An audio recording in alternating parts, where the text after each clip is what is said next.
Lil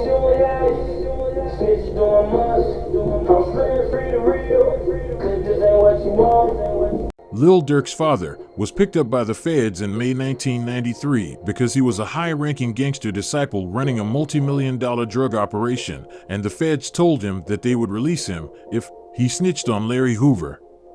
Lil Durk's father didn't snitch, but his cocaine suppliers snitched on him, so a storage locker where he kept drugs and money was raided. Authorities found $8 million in cash, and he was sent to jail to await trial.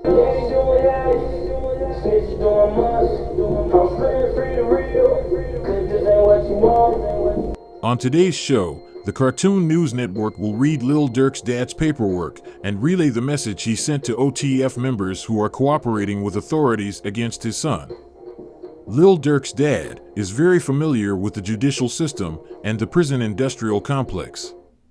According to an interview he did with the Shy podcast for an organization called Chicago Cred, before he was sentenced to life on drug charges, he was previously charged with a murder and an attempted murder. Murder case, an attempted murder case.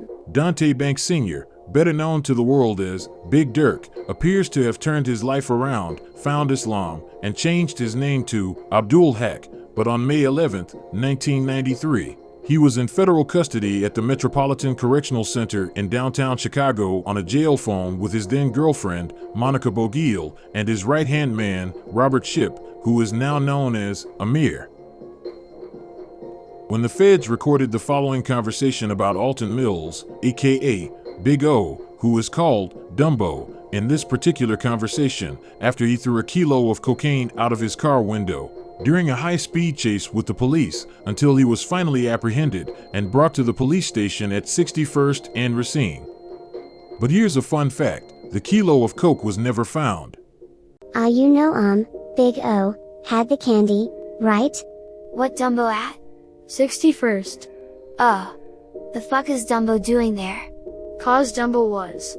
You know what I'm saying? Got candy. Yeah. Taking that candy down there. But he's down there, you know what I'm saying, because he was driving too crazy. He say he. You know what I'm saying? He ate the candy. See what I'm saying? He got rid of the candy.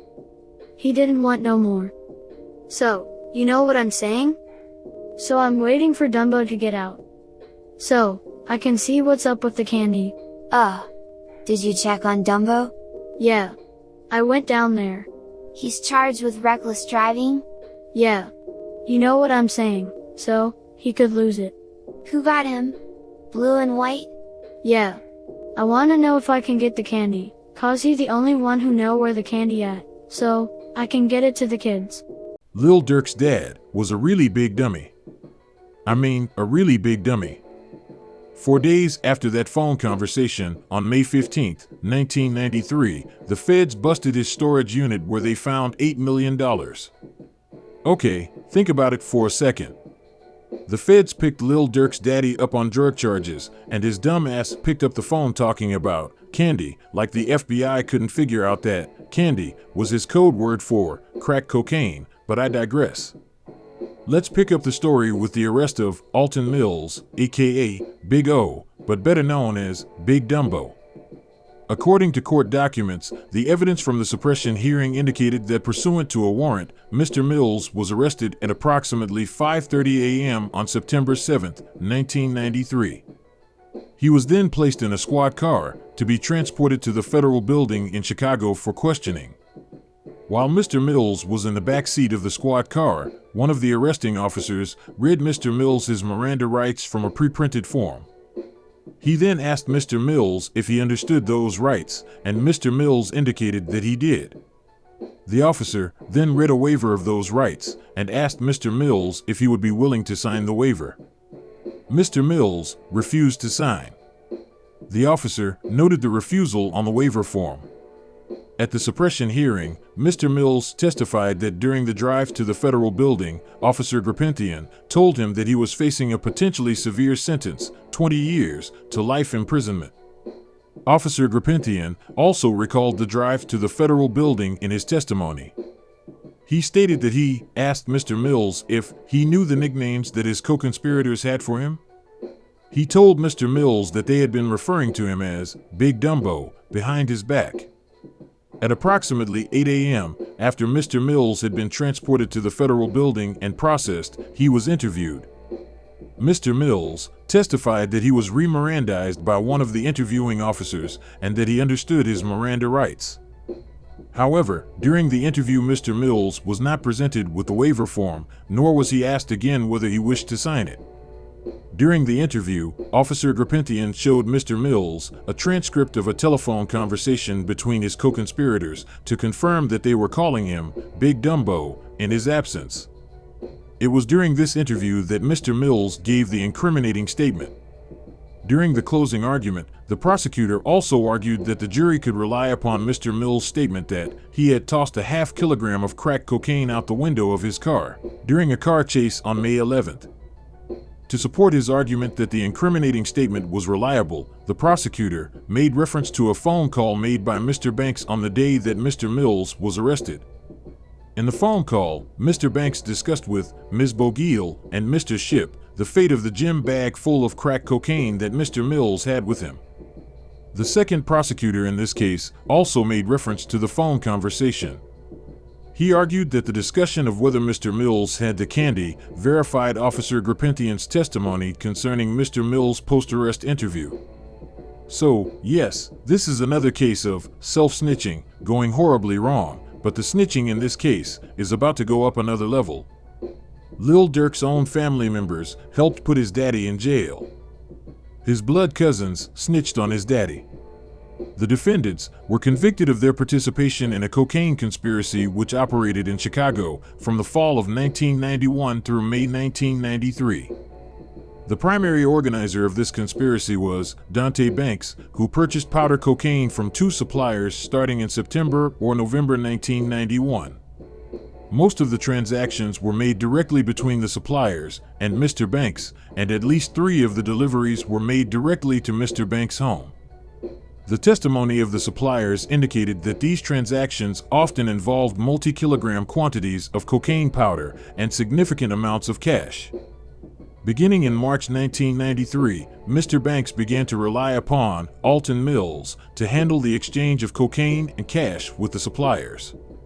On one occasion in the spring of 1993, a sale of 3 kilograms of cocaine was made through Tosha Woods, a cousin of Mr. Banks, who testified on behalf of the government at trial pursuant to a grant of immunity. After obtaining the powder cocaine from his suppliers, Mr. Banks and other members of the conspiracy used it to manufacture crack cocaine, then packaged the crack cocaine in smaller quantities for sale on the street.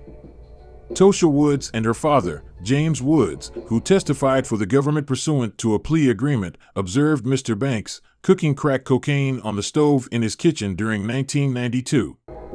They also testified that they observed Mr. Banks break the crack into smaller rocks for packaging, then weigh and bag it. The small plastic bags, which each sold for $10 on the street, were grouped into packs of 30 to 35 bags. The sale of the individual bags of crack cocaine was carried out by street-level dealers. The sales were made around the clock, and the workers were organized into 2 shifts. One dealer who testified at trial for the government stated that she recalled once selling up to 5 or 6 packs in a day. Other evidence indicated that on a good day, the entire operation could generate up to $15,000 in sales. Mr. Mills, Robert Shipp, Mario Dunlap, and Michael Wills were each involved in overseeing aspects of the street sales and in handling the cash proceeds. Robert Gaines worked as a dealer, primarily during the day shift.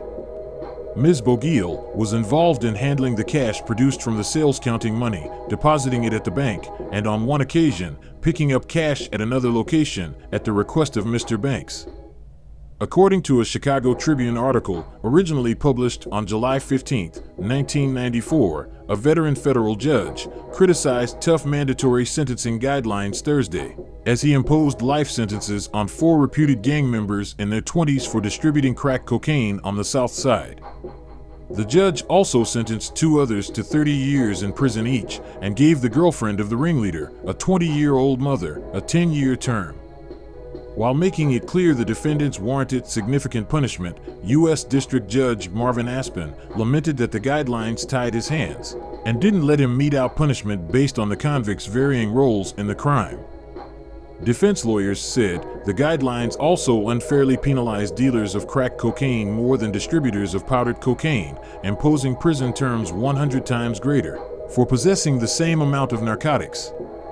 Under the guidelines, Aspen had no choice but to impose life sentences on the ring's leader, Dante Banks, 25, his top lieutenant, Robert Shipp, 21, and Mario Dunlop and Alton Mills, both 25, because of the amount of crack distributed.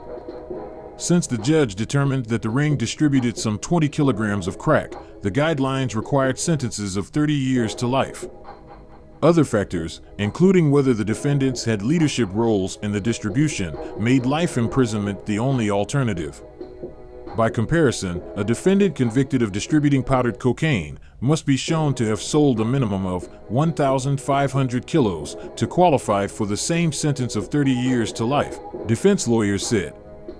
Aspen imposed minimum, though still stiff sentences, 30 years in prison for Michael Wills, 21, and Robert Gaines, 20, and a 10-year prison term for Banks' girlfriend, Monica Bogiel. A federal jury convicted the 7 defendants of narcotics conspiracy last December.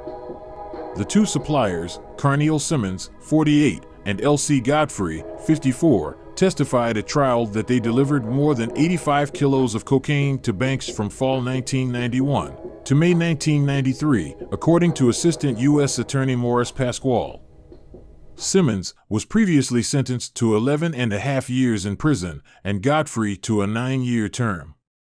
So, Lil Durk's dad received a life sentence for selling crack, but his cocaine suppliers were sentenced to less than 12 years.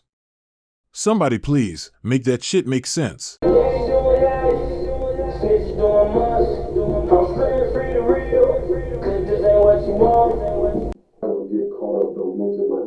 Please, smash that like button and subscribe to the Cartoon News Network, if you're not already a part of our family, and join to watch more videos coming straight out of Chicago, with stories from the past to the present, with a few future predictions on upcoming events involving gang recos, mixed in between.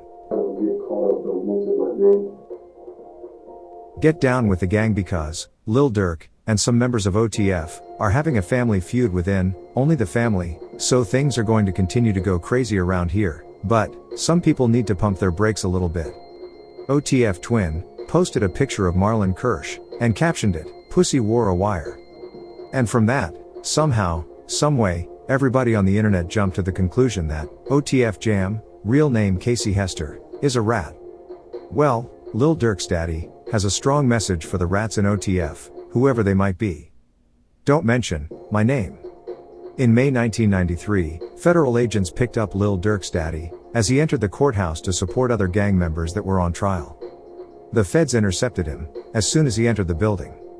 They brought him into a tiny room where they made him an offer: snitch on Larry Hoover, who he visited in prison in meetings arranged by Don Pancho, because back then there were dons and generals under King Hoover, instead of board members under Chairman Hoover, and go free, or stay true to the game, and spend the rest of your life in jail. The FBI said he could go inside the courtroom where his friends were on trial, and his driver, who was parking his car, would never know that he was working for them. Big Durk chose death before dishonor, and after 26 years of living in hell, he returned home to his family in February 2019, without selling his soul. What's first and foremost? No doubt about it. But even in this love, we don't believe in each other. We don't believe in rats. We don't believe in the student vision. I don't get caught up, don't mention my name. Snitches doing much. I'm free to real. Cause this ain't what you want.